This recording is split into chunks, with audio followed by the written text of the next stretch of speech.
నారికేల దీపం గురించి చాలామందికి సందేహాలున్నాయి. నేను ఇంతకుముందు కూడా చెప్పాను.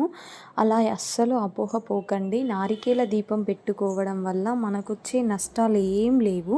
మనం ఇంట్లో ప్రశాంతంగా దేవుడిని దర్శించుకోలేకపోయినా ఇంట్లోనే ఇంటినే మనం దేవాలయంగా భావించి ఇంట్లో చక్కగా నారికేల దీపం పెట్టుకొని ప్రశాంతంగా పూజ చేసుకోవచ్చు. మీరు ఇలా పెడుతూ చూడండి, తప్పకుండా రిజల్ట్స్ మీరు చూస్తారు.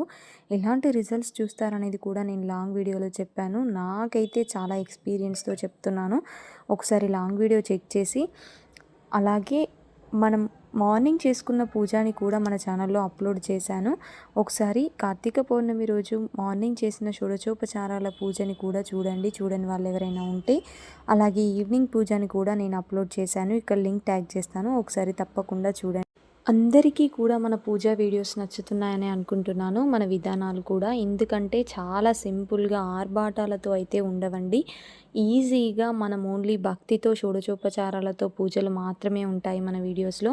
ఆడంబరాలు, బాగా అలంకరణలు, డెకరేషన్స్ అయితే ఉండవు. సో తప్పకుండా వీడియోస్ నచ్చితే దయచేసి ఛానల్‌ని అయితే సబ్స్క్రైబ్ చేయండి. థ్యాంక్ యూ సో మచ్ అండి. Please do subscribe.